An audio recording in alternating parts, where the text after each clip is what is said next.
callers today representing 3 different age groups, right? Yep. We're going to start with Jackie, who's in her 20s. Let's go over and meet Jackie. Hi, Jackie. Rachel. Lovely to know you. So, Jackie, you're going to get the ball rolling here. Can you explain the situation? So I'm in my 20s, and it's hard to start saving when you're really not making that much right now. When you're making nothing, right? In a lot of you're really not making anything. So I was just wondering if you have any tips to I love that you're a person in their 20s who's thinking about I know. financial anything other than how to get an extra drink at the bar. It's like music to my ears, Jackie. You get an A+ in my book. So we know, Rachel, in your 20s, it is one of the hardest times because you don't feel like you're making money, but there's so many things that you can do.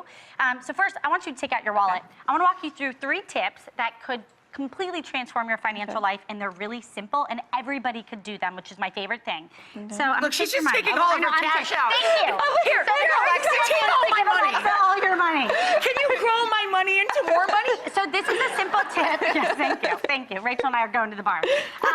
Really, really important. Simple trick. It's called the $5 rule. Okay. Every time you have a $5 in your wallet, take it, put it in a jar at home, do it the entire year. And at the end of the year, never Oh my spend God, that's like when you find $5 in the wash of the pants, right? Never Especially laundered. spend a $5 bill. I love it. At the end of the year, you're going to have a few $100s. That's And you're going to fantastic. put it into your savings account for a home, when you want to buy a car, whatever it may be, but you're not going to miss it, I promise. That's awesome.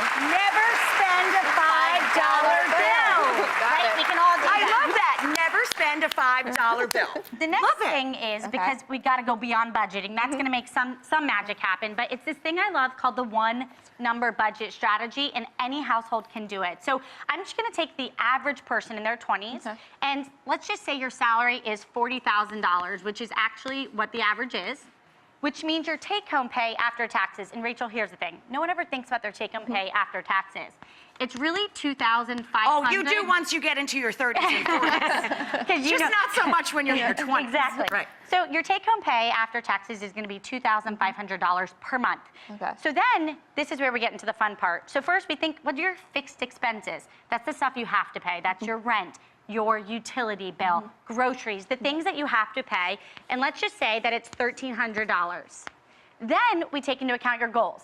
This is the one everyone forgets. Yeah. They forget to put into their budget the things that you must accomplish. And so I'm just making this up. This is going to be $500 a month, and that's going to go $300 to emergency savings and $200 to retirement, because everyone in their 20s needs to have an emergency savings account and start contributing to retirement.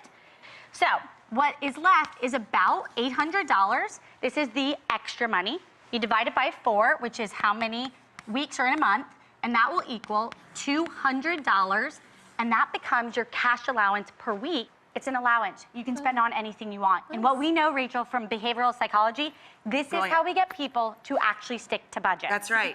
And everything else we automate. And you see how none of this included credit cards. Precisely. Right. Precisely. Even if you keep a great credit record and you have 1 credit card, you should be paying that sucker off, right? In full. So the next thing I want to talk about, last tip, is retirement. And I get it, when you're in your 20s, you don't think about retirement because you're like, I'm in my 20s, why am I thinking about it? But it is the best decade to start saving, because compounding interest is not magic, it's math, and it works every time. So if you think about this graph that we're gonna show you, if you're in your 20s and you start contributing, okay? What we know is it does the hard work for you. So I just made you a hypothetical little budget here. You're saving $200 a month to goals, which you may say, how on earth am I ever gonna really make progress on this? But $200 a month, which is $2,400, by the time that you retire, if you just only did $2,400 a year, you could potentially have over $400,000 in retirement, and that is For amazing. $200. For $200. So the big trick for your 20s is, I say, cheat retirement. Start early. It works every time.